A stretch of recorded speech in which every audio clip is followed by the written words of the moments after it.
Welcome and happy you could join. While we wait for more people to get settled in, I'll introduce myself and show you what we'll be doing today. My name is Monique and I work at CK-12, and today we'll be going through the beginning of an interactive math lesson on the CK-12 site.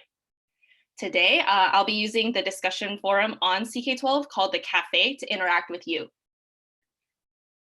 So there is a link to the Cafe post in the description, but I'll take the time right now to show you how you can find the cafe from our site. So this is the homepage of ck12.org. If we go to the Explore tab, we can click on it. There's a bunch of awesome resources here, but we're going to go straight to the cafe.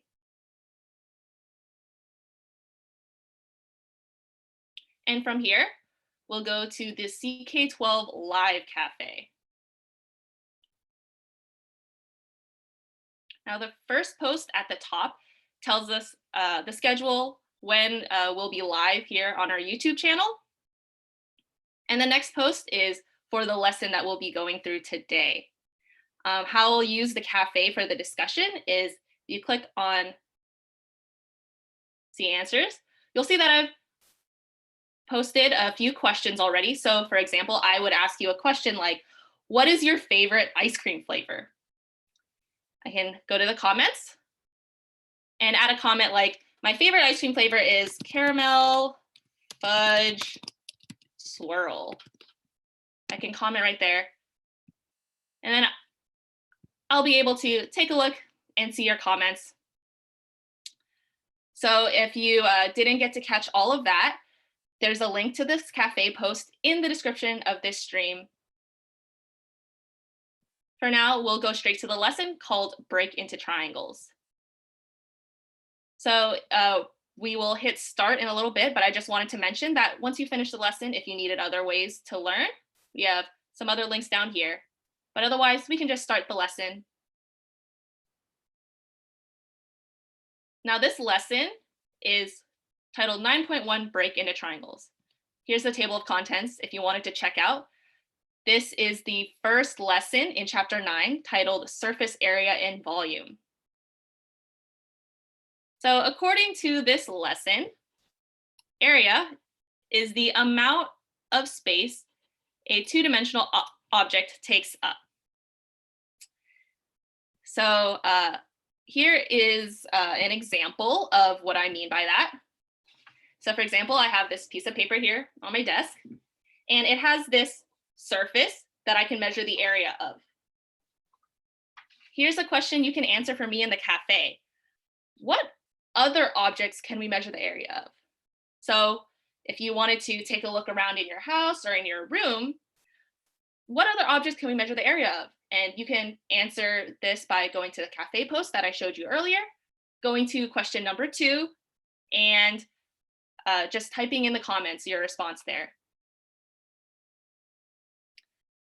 So for this piece of paper, we usually use something like inches to measure its length or its width. But when we measure the area of this piece of paper, we use square inches. The next question I have for you that you can answer in the cafe is, why do you think we use inches for measuring length, but we use square inches for measuring area? Yeah, so for this piece of paper, we use inches for length, but square inches for area. Why is that?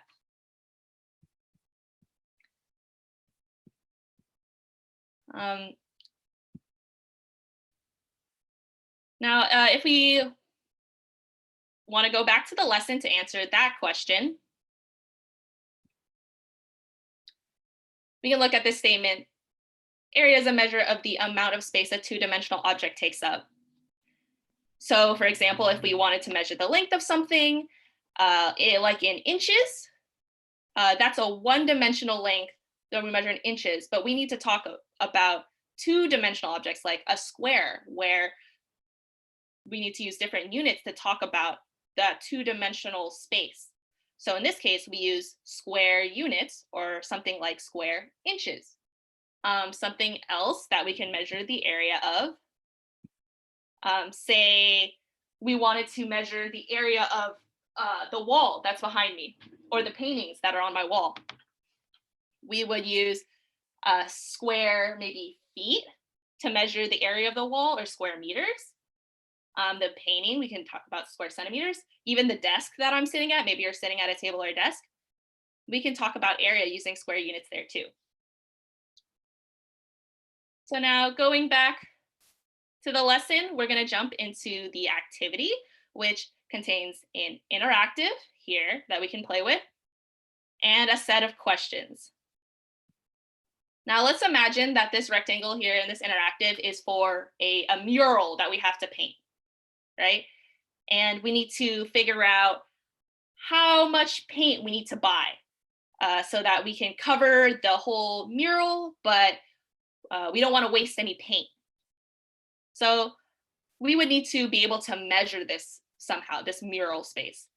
So to start the interactive, I'm going to hit try it.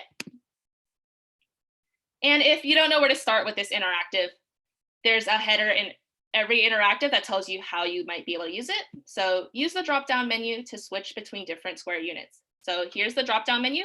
I can click on it. I can change the units. So notice here that the units say yards, and then there's a little 2 in the top right corner. That 2 just tells you that this is square units we're using. So square yards, or square feet, square meters, square inches.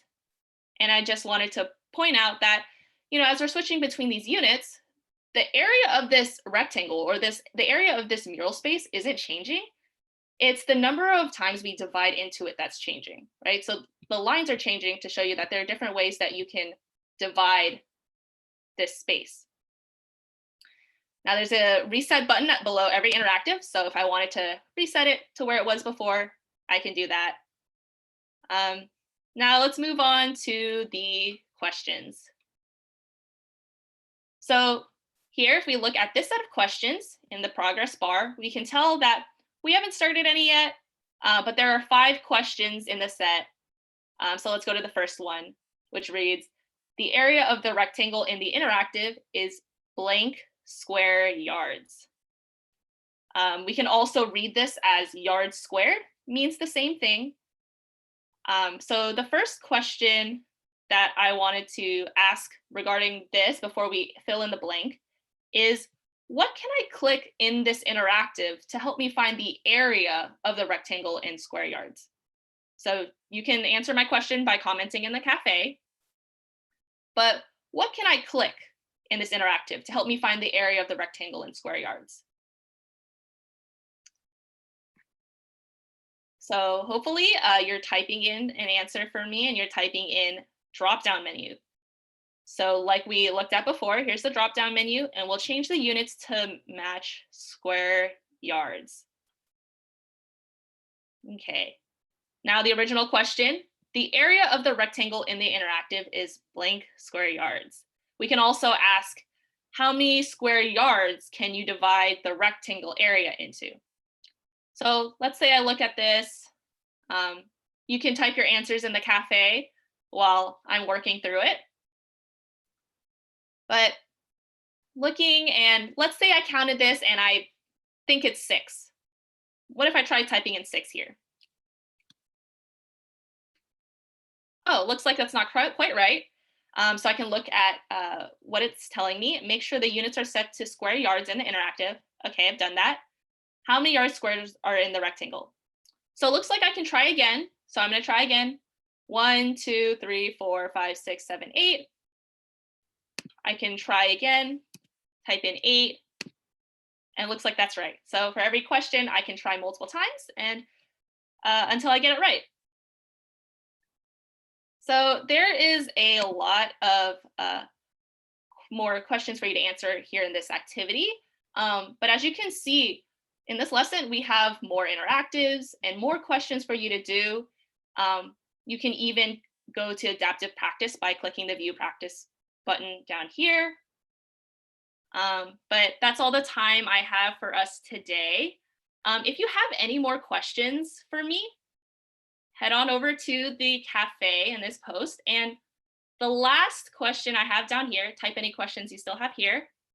you can comment below. I'll try and get to you. If you have any questions about what I covered today, or even just the rest of the lesson as you go through it on your own, feel free to do so. If you'd like to check out more of what CK-12 has to offer, I added some links for Plix that you can look at. And these are interactive activities, and they have their own question sets for you to do on your own as well.